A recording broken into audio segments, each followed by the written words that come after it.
अब शुरू होने जा रहा है देश का सबसे बड़ा मुकदमा, आपकी अदालत, रजत शर्मा के साथ।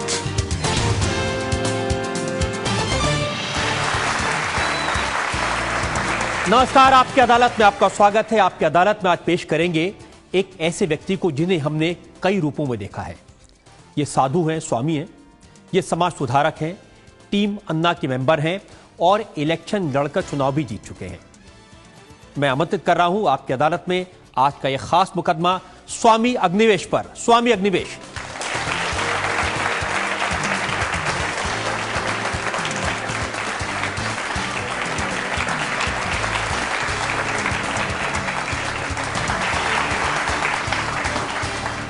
और आपकी अदालत में आज इस मुकदमे के लिए खास तौर पर हमें जज के तौर पर आमंत्रित किया है।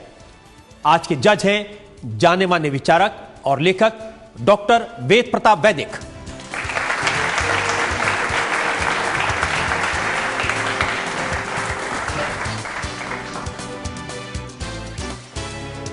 और इससे पहले कि आपकी अदालत में इल्जामात और सवालात का सिलसिला शुरू करें, आज के जज डॉक्टर वेद प्रताप वैदिक की इजाजत चाहेंगे आज की कार्रवाई शुरू करने के लिए।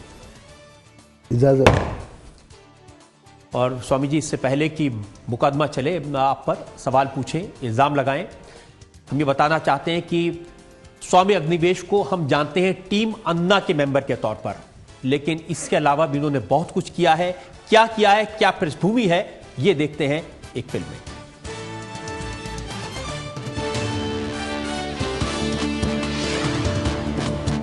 पिछले दिनों अन्ना हजारे के आंदोलन के दौरान सुर्खियों में आए स्वामी अग्निवेश सामाजिक कार्यकर्ता हैं, सुधारक हैं और राजनेता भी। राजनीति में स्वामी अग्निवेश 1968 में उतरे थे, जब इन्होंने आर्य सभा के नाम से पॉलिटिकल पार्टी बनाई। स्वामी अग्निवेश ने हरियाणा में एमएलए का चुनाव जीता और 79 से लेकर 82 तक ये राज्य सरकार में शिक्षा मंत्री रहे। 1981 में स्वामी अग्निवेश ने बंधुआ मुक्ति मोर्चा की स्थापना की। स्वामी अग्निवेश ने मजदूरों पर लाठीचार्ज की घटना के बाद चुनावी राजनीति से संन्यास ले लिया। स्वामी अग्निवेश ने भारत सरकार और माओवादियों के बीच वार्ता करवाने की कोशिश की। जन लोकपाल विधेयक के लिए आंदोलन कर रहे अन्ना हजारे की टीम में स्वामी अग्निवेश का अहम रोल था। पिछले दिनों Swami Agnivesh reality TV show Bigg Boss में दिखाई दिए। हमेशा कंट्रोवर्सीज में घिरे रहने वाले स्वामी अग्निवेश अपनी पैरवी खुद करेंगे।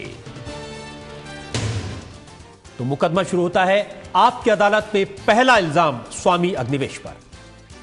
आपकी अदालत में स्वामी अग्निवेश पर आरोप है कि इन्होंने भगवा वस्त्रों का अपमान किया है। अब स्वामी जी, जब से आप वो बिग बॉस वाले कार्यक्रम में गए हैं, आर्य समाज के नेता बार बार कह रहे हैं कि आपने ये जो भगवा वस्त्र है इनका अपमान कर दिया, ये तो साधु संतों के लिए होता है, और वहां मौज करने चले गए।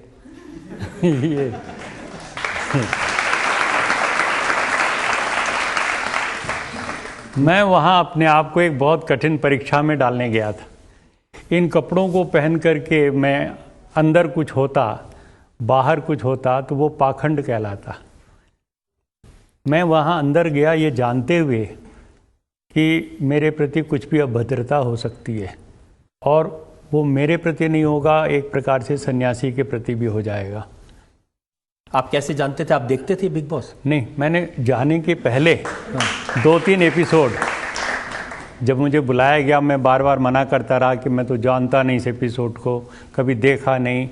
और कई लोग मुझे कह रहे थे कि आप बिल्कुल मत जाना, बहुत मुसीबत हो जाएगी, आपकी भद पिट जाएगी, आदि आदि। तो मैंने बार बार कहने के बावजूद जब वो मना करने पर भी नहीं मान रहे थे बिग बॉस के जो संचालक, तो मैंने कहा मैं देख तो लूँ खुद। तो सब लोग, श्रद्धा शर्मा, पूजा बेदी और पूजा मिश्रा, सबको देखा आपने? उनको मैंने देखा आपस में। तो मैंने जब देखा उनको आपस में लड़ते झगड़ते भी देखा, तो मैंने सोचा कि ये सामान्य लड़ाई है। ऐसी लड़ाई तो हमारे संसद भवन में होती रहती है, विधानसभाओं में होती रहती है, कौन सी बड़ी बात है जो मुझे रोका जा रहा है। कईयों ने तो मुझे कहा कि आप वहाँ जाओगे तो ऐसे है जैसे आप पोटेशियम साइनाइड खा रहे हो, मर जाओगे, ख़त्म हो जाओगे। मैंने कहा ये तो और बड़ी चुनौती है, फिर तो जरूर जाना चाहिए। अमर सिंह जो है राज्यसभा के मेंबर हैं, अमर सिंह को कई बार इनविटेशन आया था। उन्होंने कहा कि जैसे विश्वामित्र की तपस्या भंग हो गई थी, ये मेनकाएं स्वामी अग्निवेश की तपस्या भंग कर देंगी। मुझे भी कुछ इस तरह के इशारे हुए थे, लेकिन मैंने अपने जीवन में जो एक साधना की है उस पर मुझे यकीन था कि जिनको ये मेनका कह रहे हैं, अप्सरा कह रहे हैं, पता नहीं क्या क्या नाम बुला रहे थे, कातिल हसीना कह रहे थे कई लोग, मैंने कहा कि नहीं, ये मेरे लिए बेटियां हैं, मेरी अपनी बेटियां हैं, मेरी छोटी बहन है, और उनके बीच में मैं बैठ करके बातचीत करूंगा तो मैं उनके प्रति कोई ऐसा व्यवहार नहीं करूंगा, वो मुझे क्यों करेंगे। और फिर ये अनुभव मेरा सही निकला। सबसे बड़ी बात ये हुई कि मैंने अपने आप को परीक्षा में उतारा। शायद संचालकों ने भी बिग बॉस के कुछ रिस्क लिया, मेरे जैसे एक सामाजिक कार्यकर्ता, संघर्ष करने वाले को अपने शो में बुला लिया। उनका शो फ्लॉप भी हो सकता था। उनका तो रिस्क कम था, उनकी तो रेटिंग बढ़ती ना आपके आने से। नहीं, कैसे जब लोग देखते इतनी सारी कातिल हसनाओं के बीच में एक सुंदर सा स्वामी है। नहीं। मैं अभी भी यही कहूँगा कि मैं अपनी उन बेटियों के प्रति इतने आदर भाव से गया, और सचमुच में मुझे इतना आदर दिया उन्होंने, इतना सम्मान दिया, मैं तो निकलने के समय एक तरह से भावुक हो उठा। मुझे लगा कि 3 दिन के अंदर इतना प्यार इन लोगों ने, इतनी इज्जत दी उन्होंने मुझे, जो मैं बाहर समाज में जिनके साथ काम करता हूँ वहाँ नहीं मिलती। और एक एक ने इतना अच्छा व्यवहार किया। आपको अच्छा लगा वहाँ रह के? मुझे बहुत ही अच्छा लगा। मुझे फिर बुलाएंगे तो फिर जाने के लिए मैं तैयार। क्यों गए वापस? मुझे आना पड़ा क्योंकि मेरे कार्यक्रम बहुत ज़रूरी लगे हुए थे। मुझे इटावा पहुंचना था अगले दिन सुबह, यहाँ से दिल्ली आके शताब्दी पकड़ के जाना था वहाँ, तो मुझे आना पड़ा। वो तो मजबूरी थी मेरी। मैं कह के भी गया था कि देखिए मैं गेस्ट के रूप में आ रहा हूँ, कोई कंटेस्टेंट नहीं हूँ, मैं कंपटीशन में मैं नहीं हूँ, तो लेकिन मुझे आप भेजिए जितना दिन मैं रह सकता हूँ। पहले नवजोत सिंह सिद्धू को इनवाइट किया था तो उनको बीजेपी ने कह दिया कि आपको बिल्कुल नहीं जाना। स्वामी रामदेव को उन्होंने इनवाइट किया तो स्वामी रामदेव ने कहा कि वहां पर योग नहीं सिर्फ भोग होता है। मैं समझता हूं ये उन पाखंडियों से लाख गुना अच्छे हैं जो पहनते ऐसे कपड़े हैं और काम गंदे करते हैं। ठीक है ना? आप कह रहे हैं कि अगर मौका लगेगा तो आप दोबारा जाएंगे जी, इसलिए नहीं कह रहे हैं कि वहां एक पॉर्न स्टार आनी है आज से, और वो इसलिए वो एडल्ट फिल्मों में काम करती हैं, सनी उनका नाम है।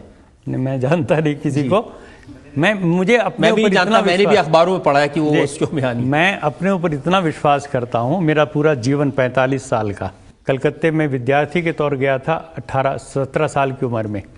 कॉलेज लाइफ के लिए मैं बहुत सोच के गया था कि बड़े शौकीन तरीके से रहूँगा, खूब फिल्में देखूँगा, मस्ती करूँगा, आदि जो मैं एक छोटे शहर से उठ के कलकत्ता गया। वहाँ जाके आर्य समाज से क्या संपर्क हुआ मेरा, उन्होंने मुझे एक ऐसा गुरुकुल का ब्रह्मचारी बना दिया, सिर घूंट करके पूरा। एक चोटी होती थी जैसे दक्षिण के ब्राह्मणों की होती है, ऐसी चौड़ी सी, खादी का मोटा कुर्ता, खादी की धोती, चप्पल। ये कॉलेज लाइफ की, यूनिवर्सिटी लाइफ की मेरी ड्रेस थी, मेरी यूनिफॉर्म थी। आप अंदाज नहीं लगा सकते। फिल्म देखना तो दूर रहा, फिल्मों के जो बड़े बड़े पोस्टर वो सिनेमा घरों के बाहर लगाते हैं, उनकी तरफ देखना भी मेरे लिए मना था कि वो नहीं देखोगे तुम। बालकनी पे खड़ा होना मेरे लिए मना था। नरम चीज़ पर बैठना, मैं चटाई पे सोता था पूरे यूनिवर्सिटी लाइफ तक। एक गुरुकुल के ब्रह्मचारी की तरह मैंने कलकत्ते में जीवन बिताया। तो स्वामी जी, आर्य समाज के लोग यही तो आपके बारे में कह रहे हैं कि हमने इनको साधु बनाया था, ये क्या बन गए बिग बॉस में जाकर। मैंने ट्रेनिंग की सब बेकार हो गई। नहीं, मैंने बताया आपको कि ये जो ट्रेनिंग थी मेरी, ये इसी ने मेरा साथ दिया। यदि मैं अंदर से कमज़ोर होता और बाहर से कपड़े पहन के स्वामी बना हुआ होता तो इससे पहले भी मैं बहुत कुछ फिसल चुका होता, यहाँ भी हो चुका होता। लेकिन आप उनसे पूछिए, उन्होंने जब मैं जाने लगा तो बिग बॉस ने उन बच्चों से कहा कि तुम लोग अपनी तरफ से उनको गिफ्ट दो। एक टी शर्ट दिया उन्होंने अपनी तरफ से, खुद उन्होंने। काफी कुछ है, दिल भी बने हुए हैं और उनके अंदर तीर भी लगा हुआ है।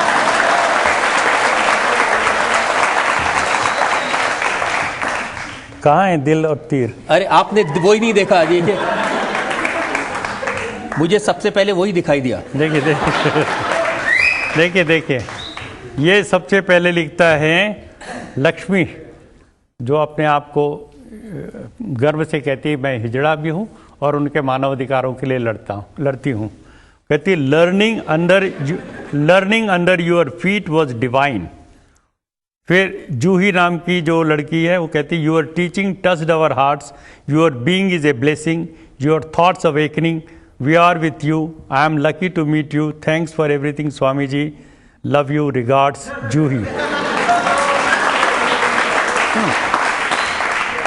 नहीं ये आप लोगों को क्या लगता है, किसी ने लव यू कह दिया तो बस लव हो गया शुरू? ऐसा, मैं उनकी भावनाओं को देखो। जो इस शो को देखते हैं हाँ। उनकी एक्सपेक्टेशन ऐसी ही रहती है। अफगानिस्तान की एक लड़की है विदा समझाई, शायद वेदा होना चाहिए उसका नाम, वो लिखती है, पहले तो उर्दू में या किस अरबी में लिखा है कुछ, लिखती thanks for a much needed visit, you brought peace, love, शांति and calmness in our current house, would love to work with you in your selfless mission विदा समझाई। तो एक एक लोगों ने, और वो जो स्काई नाम का लड़का, वो तो उसने प्रॉमिस किया है कि मैं बाहर निकल के आऊँगा तो आपके मिशन को ज्वाइन करूँगा, मैं आपके साथ काम करूँगा। एक दूसरा लड़का है सिद्धार्थ, उसने तो कहा है मेरी दादी जो हैं वो दिल्ली में कांग्रेस की बड़ी लीडर हैं सत्या शर्मा जी, उनसे मिलवाऊंगा स्वामी जी और मैं आपके साथ सामाजिक काम करना चाहता हूं। लेकिन जो लोग इस शो को देखते हैं उन्हें एक सामाजिक काम की एक्सपेक्टेशन नहीं थी। उमर अब्दुल्ला ने अपने ट्विटर में लिखा कि वो तो इंतजार कर रहे हैं कि कब स्वामी अग्निवेश का पूजा मिश्रा से झगड़ा हो। नहीं, उसको लोगों ने कुछ ऐसा बना लिया कि उसमें झगड़े देखें, ऐसा उन बच्चों के साथ तो मैंने घंटों 1.5-2 घंटे बातचीत की। कन्या भ्रूण हत्या के मुद्दे पर बात की, शाकाहार के मुद्दे पर बात की। वो लोग चाहे मेरे जाने से पहले कुछ भी खाते पीते थे।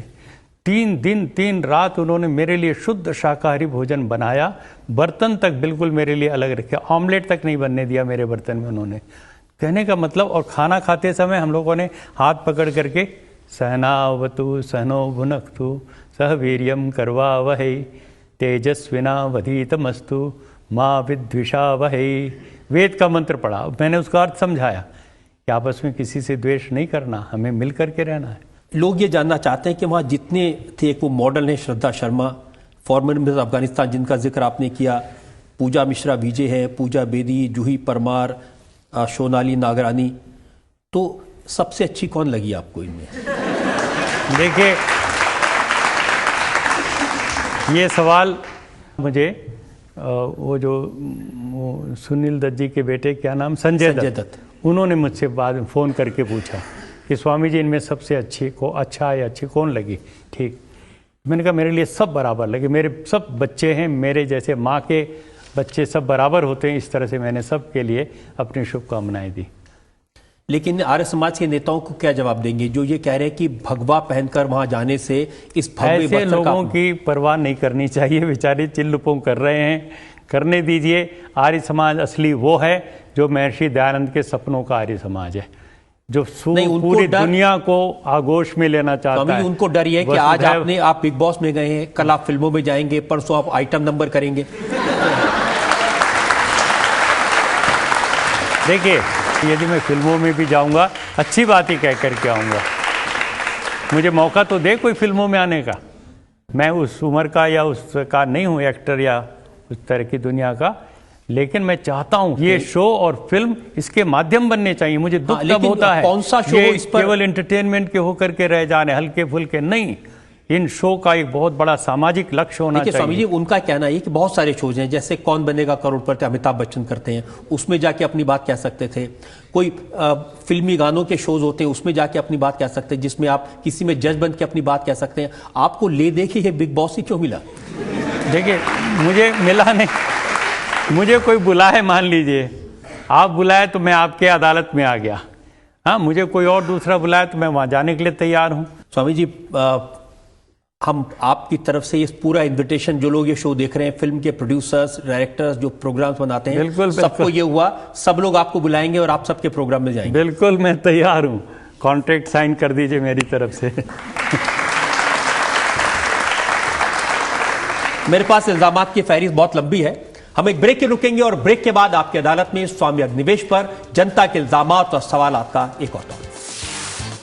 हम सब लोगों को टीम अन्ना कह दिया, टीम इंडिया कहो तब भी गनीमत है भैया। तो ये प्रॉब्लम है, आप अन्ना से इसलिए नाराज हैं? नहीं, नाराज नहीं हूँ, ये नहीं, नाराज नहीं हूँ।